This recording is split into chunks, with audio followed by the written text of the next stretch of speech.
Hello guys, അപ്പോൾ നമുക്ക് പെട്ടെന്നൊരു ചിക്കൻ ബിരിയാണി ഇന്ന് വെക്കാം. ഒരു പ്രഷർ കുക്കർ ചിക്കൻ ബിരിയാണിയാണിത്. ഇപ്പോൾ ഞാനിത് ചിക്കൻ മാരിനേറ്റ് ചെയ്യാനായിട്ട് വെച്ചിരിക്കുകയാണ്. ചിക്കൻ മാരിനേറ്റ് ചെയ്യാൻ വേണ്ടിയിട്ട് എന്തൊക്കെയാണ് വേണ്ടതെന്ന് വെച്ചാൽ ഇതിൽ ഒരു 1.5 teaspoon chilli powder, 1.5 teaspoon coriander powder, 1.5 teaspoon garam masala, പിന്നെ ഒരു ഏകദേശം 1 ടീസ്പൂൺ പെപ്പർ, പിന്നെ അതേപോലെ തന്നെ ഒരു 1.25 ടീസ്പൂൺ ഉപ്പ്, പിന്നെ ഒരു 1/4 കപ്പ് തൈര് എല്ലാം കൂടെ മിക്സ് ചെയ്തിട്ട് നമ്മളിത് ഫ്രിഡ്ജിൽ വെക്കണം. ഫ്രീസറല്ല, ഫ്രിഡ്ജിൽ ഒരു 2 മണിക്കൂർ വെക്കാൻ പറ്റുവാണെങ്കിൽ നല്ലതാണ്. അല്ലെങ്കിൽ അറ്റ്ലീസ്റ്റ് മിനിമം ഒരു അരമണിക്കൂറെങ്കിലും മാരിനേറ്റ് ചെയ്യാനായിട്ട് മാറ്റി വെക്കേണ്ടതാണ്. ഓക്കെ, അപ്പം നമുക്കിത് ഫ്രിഡ്ജിൽ വെക്കാം. ഓക്കെ, അപ്പം ഞാൻ നെക്സ്റ്റ് ഇൻഗ്രീഡിയൻസ് പറഞ്ഞുതരാം. ഒരു 2 വലിയ സവാള, ഞാനൊരു ചെറിയ സവാളയോടെ എടുത്തിട്ടുണ്ട്. പിന്നെ ഗാർലിക്ക് ഒരു 10 ക്ലോവ്സോളം എടുത്തിട്ടുണ്ട്. പിന്നെ പച്ചമുളക് നിങ്ങളുടെ എരിവിനനുസരിച്ച് ഞാൻ 2 എടുത്തിട്ടുള്ളൂ. പിന്നെ ഇഞ്ചിയുടേത് ഒരു ഇത്ര ഒരു 2 കഷ്ണം. പിന്നെ ഒരു ടൊമാറ്റോ ചെറുത് മതി. പിന്നെ മല്ലിയില 1/2 കപ്പ്, പുതിനയില 1/2 കപ്പ്. അപ്പം ഇതെല്ലാം നമുക്ക് ഇഞ്ചിയും പച്ചമുളകും പിന്നെ വെളുത്തുള്ളിയും കൂടെ നമുക്ക് ചതച്ചെടുക്കണം. പിന്നെ സവാള നമുക്ക് സ്ലൈസ് ചെയ്തെടുക്കണം. ഇത് രണ്ടും ചോപ്പ് ചെയ്തെടുക്കണം. ടൊമാറ്റോയും ചോപ്പ് ചെയ്തെടുക്കണം. സോ ഞാൻ എല്ലാം ചെയ്യാൻ പോകുന്നത് നമ്മുടെ കെൻവുഡിലാണ്. ഓക്കെ, അപ്പം നമുക്ക് ഇതിനു വേണ്ടി ഞാനിപ്പോൾ ആദ്യം ചോപ്പർ ബ്ലേഡാണ് യൂസ് ചെയ്യാൻ പോകുന്നത്. സോ നമുക്കിത് വെച്ചു കൊടുക്കാം. ഇത് ജസ്റ്റ് ഇങ്ങനെ വെച്ചാൽ മതി. സോ ഞാൻ ഇഞ്ചിയും വെളുത്തുള്ളിയും പച്ചമുളകും കൂടെ ജസ്റ്റ് ഒന്ന് കട്ട് ചെയ്തിട്ട് ജസ്റ്റ് ഇതിനകത്തൊന്ന് ഇട്ട് ഒന്ന് ചതയ്ക്കാമെന്ന് വിചാരിച്ചാണ് ഒഴിക്കുന്നത്. ഓക്കെ, ഞാനപ്പോൾ ഇഞ്ചിയും പച്ചമുളകും വെളുത്തുള്ളിയും കൂടെ ജസ്റ്റ് ഒന്ന് ചതച്ചെടുക്കാൻ വേണ്ടി ഒന്ന് കറക്കിയെടുക്കുന്നുണ്ട്. ഇത് ശരിക്കും വേണമെങ്കിൽ നിങ്ങൾക്ക് ഇടിച്ച് ചതച്ചെടുക്കാം. പിന്നെ ഞാൻ എളുപ്പത്തിൽ ഇതിനകത്തൊന്ന് ചെയ്യുന്നതേ ഉള്ളൂ. ഓക്കെ, അപ്പം നമുക്ക് ഏകദേശം ചതച്ച് കിട്ടിയിട്ടുണ്ട്. നമുക്ക് എടുത്ത് വെക്കാം. ഓക്കെ, ഞാൻ ഇതിൻ്റെ സ്പാറ്റുല യൂസ് ചെയ്ത് തന്നെയാണ് ഇതെടുക്കുന്നത്. അപ്പം ഇത് വെച്ചെടുക്കാനാണ് ആക്ച്വലി എളുപ്പം.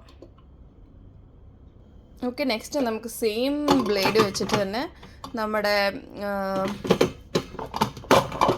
ഇലകൾ ചോപ്പ് ചെയ്തെടുക്കാം.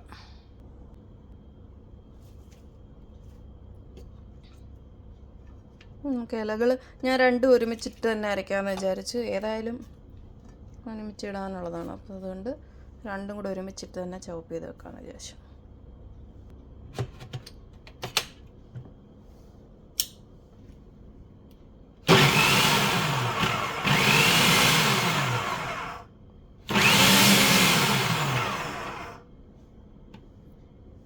ഓക്കെ, അപ്പോൾ ഇലകളും ചോപ്പായി വന്നിട്ടുണ്ട്.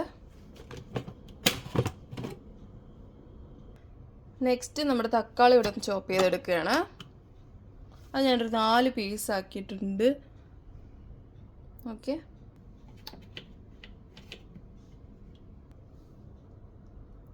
അപ്പോൾ തക്കാളി ഞാനൊന്ന് ചോപ്പ് ചെയ്തെടുത്തിട്ടുണ്ട്. സോ ഞാൻ ഇനി നിങ്ങൾക്ക് സവാള ഇതിലെങ്ങനെ സ്ലൈസ് ചെയ്ത് കാണിക്കാം. അതിനുവേണ്ടിയുള്ള ബ്ലേഡാണിത്. ഈ സൈഡ് യൂസ് ചെയ്ത് നമുക്ക് സവാള നീളത്തിലരിയാൻ പറ്റും. സോ ഞാനതിങ്ങനെ വെച്ച് കൊടുക്കുകയാണ്. മറ്റേ ബ്ലേഡ് ഞാൻ എടുത്ത് മാറ്റി ഇപ്പം ഞാൻ അടുത്ത ബ്ലേഡ് വെച്ചിരിക്കുകയാണ്. ഇനി നമുക്ക് ഇത് കവർ ചെയ്യാം. നമ്മൾ സവാള ഇട്ട് കൊടുക്കാൻ പോകുന്നത് ഇതുവഴിയാണ്. അപ്പം ഞാനൊരു സവാള അതുപോലെ തന്നെ ഇതിനകത്തോട്ട് വെച്ചിട്ടുണ്ട്. എന്നിട്ട് ഞാൻ ജസ്റ്റ് ഇത് ഓൺ ചെയ്തിട്ട് ഇത് പ്രസ് ചെയ്ത് കൊടുക്കുന്നതേ ഉള്ളൂ.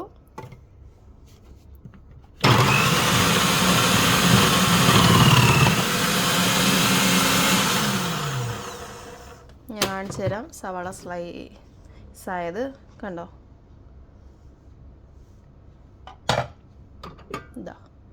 ഇതുപോലെ സ്ലൈസ് ആയിക്കട്ടെ. ഇനി നമുക്ക് ബാക്കിയുള്ള 2 സവാള ഇതുപോലെ സ്ലൈസ് ചെയ്തെടുക്കാം.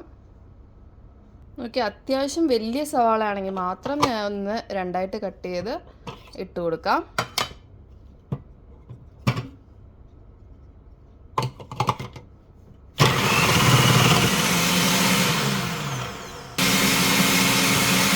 ജസ്റ്റ് 10 സെക്കൻഡ് കൊണ്ട് 3 സവാള മൊത്തം അരിഞ്ഞിട്ടിരിക്കുന്നത്. എനിക്ക് ആക്ച്വലി സമയം പോയിക്കൊണ്ടിരുന്നത് ഈ അരിയുന്നതിനാണ് ഒരുപാട് സമയം എടുത്തുകൊണ്ടിരുന്നത്.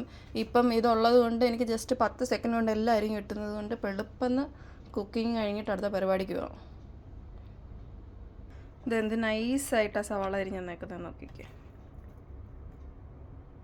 ഇതാണ് നമ്മുടെ ഇൻഗ്രീഡിയൻസ്. സവാള അരിഞ്ഞു, പിന്നെ മിൻറ്റും കൊറിയാൻഡറും ടൊമാറ്റോ, പിന്നെ നമ്മുടെ ഇഞ്ചിയും വെളുത്തുള്ളിയും പച്ചമുളകും കൂടെ ചതച്ചു എടുത്തു. ഇൻഗ്രീഡിയൻസ് എന്തൊക്കെയാണെന്ന് വെച്ചാൽ, ഇത് ബസുമതി റൈസ് ഒരു 2 കപ്പ് കഴുകി തോർത്തി വെച്ചിരിക്കുന്നതാണ്. ഇത് വെള്ളത്തിലൊന്നും ഇട്ട് വെക്കേണ്ട ആവശ്യമൊന്നുമില്ല. സോ ഇത് പിന്നെ നെക്സ്റ്റ് വേണ്ടത് ഇതാണ് 2 തടി, പിന്നെ സിനമൺ സ്റ്റിക്ക്, പിന്നെ ഒരു 4 കടമം, പിന്നെ ഒരു 6 ക്ലോവ്സ്, പിന്നെ ഒരു 1.5 ടീസ്പൂൺ ലെമൺ ജ്യൂസ് വേണം. ഇതിൻ്റെ കൂടെ തന്നെ ചൂടുവെള്ളം വേണം, ഒരു 2 കപ്പ്. അപ്പം പ്രഷർ കുക്കർ വെക്കുമ്പോൾ തന്നെ നിങ്ങൾ ഒരു 2 കപ്പ് ചൂടുവെള്ളം ചൂടാക്കാൻ വെക്കുക. അപ്പോൾ നമുക്ക് നമ്മുടെ കുക്കിംഗ് തുടങ്ങാം. ഇത് ഒരു 5 ലിറ്ററിൻ്റെ പ്രഷർ കുക്കറാണ്. ഇതിലേക്ക് ഫസ്റ്റ് ഒരു 2 ടേബിൾ സ്പൂൺ എണ്ണ, പിന്നെ വേണ്ടത് നെയ്യാണ്. ഇത് അമ്മ ഉണ്ടാക്കി തന്നതാണ്, ഞാൻ കൊണ്ടുവന്നതാണ്.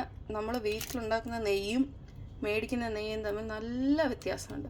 ഇതിൻ്റെ ടേസ്റ്റ് തന്നെ ഒരു അടിപൊളി ടേസ്റ്റാണ്. അപ്പം അമ്മ ഉണ്ടാക്കി തന്നത് കൊണ്ട് ഞാൻ കൊണ്ടുവന്നു ഇങ്ങോട്ട്. ഇതും ഒരു 2 ടേബിൾ സ്പൂൺ. രണ്ടും കൂടെ ഒരുമിച്ചൊഴിച്ച് ചൂടാക്കാം.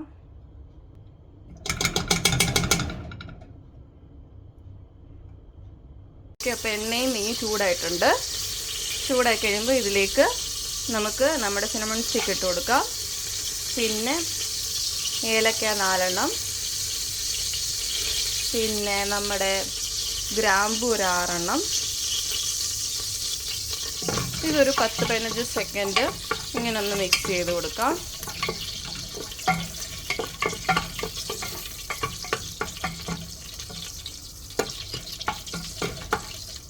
ഇനി നമുക്ക് തീ മീഡിയം ഫ്ലെയിമിലേക്ക് വെക്കാം.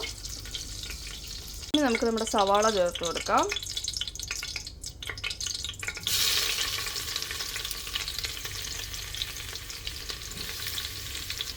ഇനി ഇതിൻ്റെ കൂടെ തന്നെ ഒരു 1/2 ടീസ്പൂൺ ഉപ്പൂടെ ചേർത്ത് സവാള ഒരു ഗോൾഡൻ കളർ ആവുന്നത് വരെ നമുക്ക് മിക്സ് ചെയ്യാം. തീ ഒരു മീഡിയം ടു ഹൈ ഫ്ലെയിമിൽ വെക്കാം. അപ്പോൾ സവാള ഏകദേശം ഒരു ഗോൾഡൻ ബ്രൗൺ കളർ ആയിട്ടുണ്ട്. ഇനി നമുക്ക് നമ്മുടെ ഇഞ്ചിയും പച്ചമുളകും വെളുത്തുള്ളിയും ചതച്ചത് ഇട്ട് കൊടുക്കാം. കൂടെ തന്നെ നമ്മുടെ തക്കാളി ചോപ്പ് ചെയ്തത് ഇട്ട് കൊടുക്കാം. നമുക്ക് നല്ലതുപോലെ ഒരു 2 മിനിറ്റ് നേരം മിക്സ് ചെയ്യാം.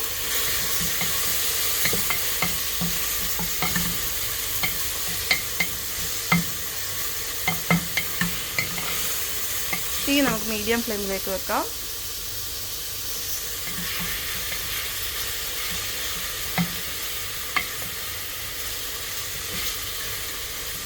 ഈ തക്കാളിയും അതെല്ലാം ഒന്ന് വഴണ്ടി വരുന്നത് വരെ ഒരു 2-3 മിനിറ്റ് നമുക്ക് മിക്സ് ചെയ്ത് കൊടുക്കാം.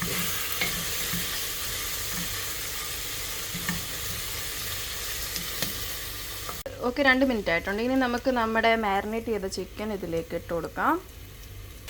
ഓക്കെ, അപ്പോൾ ഈ ചിക്കന് നമുക്കൊരു 3 മിനിറ്റ്സ് ഹൈ ഫ്ലെയിമിൽ നല്ലതുപോലെ വേവിച്ചെടുക്കണം. ശരിക്കും ഒരു 600 ഗ്രാം ചിക്കനൊക്കെ മതി. പക്ഷെ ഞാൻ ഒരു 1 കിലോ ചിക്കൻ എടുത്തതേ ഉള്ളൂ. ചിക്കൻ പീസ് കുറച്ച് അധികമായിട്ട് കിടന്നോട്ടെ എന്നുള്ള രീതിയിൽ. ഇപ്പോൾ 2 കപ്പ് ബിരിയാണി അരിയാണ് എടുത്തേക്കുന്നത്. ഓക്കെ, അതിന് ഏകദേശം ഒരു 600 ഗ്രാം ചിക്കൻ മതിയാവും. But I took more. നല്ലതുപോലെ കണ്ടിന്യൂസ് ആയിട്ട് 3 മിനിറ്റ് നേരം ഇളക്കി കൊടുക്കണം.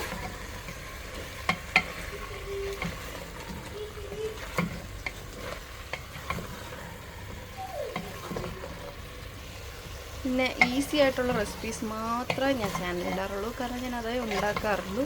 അതുകൊണ്ട് എല്ലാവരും ഒന്ന് ചാനൽ സബ്സ്ക്രൈബ് ചെയ്തിട്ട് ഒന്ന് വീഡിയോ ഒക്കെ ഒന്ന് ലൈക്ക് ചെയ്ത് കമൻറ്റൊക്കെ ഇട്ടിട്ട് പോകണം.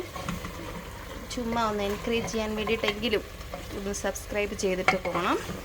സോ ഇപ്പം ഏകദേശം ഒരു 3 മിനിറ്റ് ആയിട്ടുണ്ട്. ഇനി നമുക്ക് നെക്സ്റ്റ് വേണ്ടത് നമ്മുടെ ചൂടുവെള്ളമാണ്. ചൂടുവെള്ളം 2 കപ്പ് നമുക്കിതിലേക്ക് ഒഴിച്ചു കൊടുക്കാം. 2 കപ്പ് അരി എടുത്തത് കൊണ്ട് 2 കപ്പ് ചൂടുവെള്ളമാണ് എടുത്തേക്കുന്നത്. ഇതിൻ്റെ കൂടെ തന്നെ നമുക്ക് ഒരു 3/4 ടേബിൾ സ്പൂൺ ലെമൺ ജ്യൂസ് ഒഴിച്ചു കൊടുക്കാം. നെക്സ്റ്റ് ഒരു 1 ടീസ്പൂൺ ഉപ്പും കൂടെ ഒഴിച്ചു കൊടുക്കാം. കൂടെ നമ്മുടെ mint leaves and coriander leaves കൂടെ ഇട്ട് കൊടുക്കാം. ഇതെല്ലാം നല്ലതുപോലെ ഒന്ന് മിക്സ് ചെയ്ത് കൊടുക്കാം.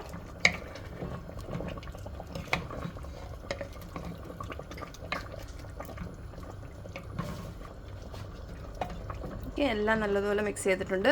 ഇനി നമുക്ക് നമ്മുടെ 2 കപ്പ് ബിരിയാണി റൈസ് ഇട്ട് കൊടുക്കാം. ഈ ബിരിയാണി റൈസ് ഞാൻ സോക്ക് ചെയ്തതൊന്നുമല്ല, ജസ്റ്റ് കഴുകി വൃത്തിയാക്കി വെച്ചതേ ഉള്ളൂ. ഇതെല്ലാം നമുക്ക് ഒന്ന് നല്ലതുപോലെ മിക്സ് ചെയ്ത് ഒന്ന് ലെവലാക്കി കൊടുക്കാം. ഓക്കെ, ഇനി നമുക്ക് പ്രഷർ കുക്കർ അടച്ചു വെച്ച് ഹൈ ഫ്ലെയിമിൽ ഒരു വിസിൽ വരുന്നത് വരെ വേവിക്കാം.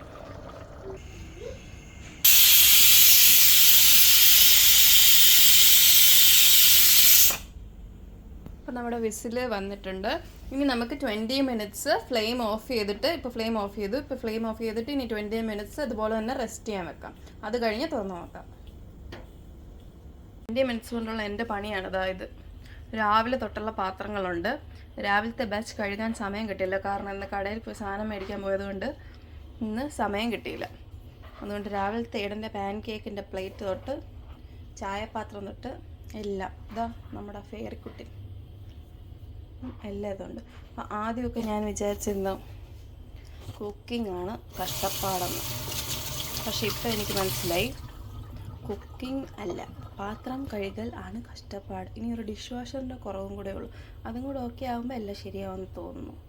പക്ഷേ നാട്ടിലൊക്കെ പോകുമ്പോൾ ഞാൻ പറയാം പാത്രമൊക്കെ കഴുകി തരാം, കുക്ക് ചെയ്തെന്ന് പറയും. ഇനി നേരെ തിരിച്ചാണ് പറയാൻ വന്നത്, കുക്ക് ചെയ്യാൻ പാത്രമൊക്കെ കഴുകി നിങ്ങൾ കഴുകിക്കുമെന്ന് പറയും. കാരണം കുക്ക് ചെയ്യുന്നത് ഒരു സാധനം കഴിക്കും, പക്ഷേ പാത്രം ഒരു 10,000 പാത്രം കാണും.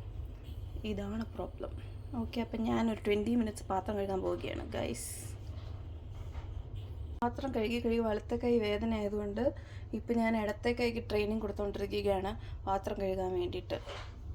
കാരണം തോള് തൊട്ടും കൂടെ വേദന എടുക്കാൻ തുടങ്ങും. പാത്രം എല്ലാം കൂടെ ഒരിച്ച് കഴുകി എന്താ ചെയ്യുക. ഓൾമോസ്റ്റ് പാത്രം എല്ലാം കഴുകി കഴിഞ്ഞു. അപ്പോൾ ജീവിതത്തിൽ ആരും നമ്മുടെ കൂടെ കാണില്ല എങ്കിലും പാത്രം കഴുകാൻ എപ്പോഴും കാണും. ഓക്കെ ഗൈസ്, അപ്പോൾ 20 മിനിറ്റ്സ് ആയിട്ടുണ്ട്. ഇതാ നമ്മുടെ പ്രഷറെല്ലാം പോയിട്ടുണ്ട്. ഇനി നമുക്ക് ഓപ്പൺ ചെയ്ത് നോക്കാം. നമ്മുടെ ബിരിയാണി കോലമായി എന്ന്. അപ്പം ഇവിടെ ബിരിയാണി റെഡിയായിരിക്കുന്നു. ഇനി വേഗം തന്നെ ബിരിയാണി വേറൊരു പാത്രത്തിലേക്ക് മാറ്റിക്കോളൂ. ചോറ് അത്യാവശ്യം നല്ലതായിട്ട് വെന്തിട്ടുണ്ട്. ഇനി ഈ പാത്രത്തിൽ തന്നെ വെച്ചുകൊണ്ടിരുന്നാൽ പിന്നെ വെന്ത് കുഴഞ്ഞു പോകും. അതുകൊണ്ട് വേഗം തന്നെ വേറൊരു പാത്രത്തിലേക്ക് നമുക്ക് മാറ്റാം. നമ്മുടെ ബിരിയാണി റെഡി ആയിരിക്കുന്നു. ഞാൻ ചിക്കൻ എടുത്തത് നല്ലോണം കൂടുതലാണ്. അപ്പോൾ അത്രയും ചിക്കൻ നിങ്ങൾ എടുക്കേണ്ട ആവശ്യമില്ല എന്ന് തോന്നുന്നു. അത്യാവശ്യം ഒരു 600-800 ഗ്രാമോളം ചിക്കൻ എടുത്താൽ മതി. അപ്പം ഇതിപ്പോൾ ചിക്കൻ ചോറിനെക്കാട്ടിലും കൂടുതൽ ചിക്കനാണെന്നാണ് എനിക്ക് തോന്നുന്നത്. ഓക്കെ, അപ്പോൾ thank you for watching. Please like, subscribe, comment. Please ഒന്ന് സബ്സ്ക്രൈബ് ചെയ്തിട്ട് പോകൂ. Thank you so much. Okay, അപ്പോൾ ബൈ.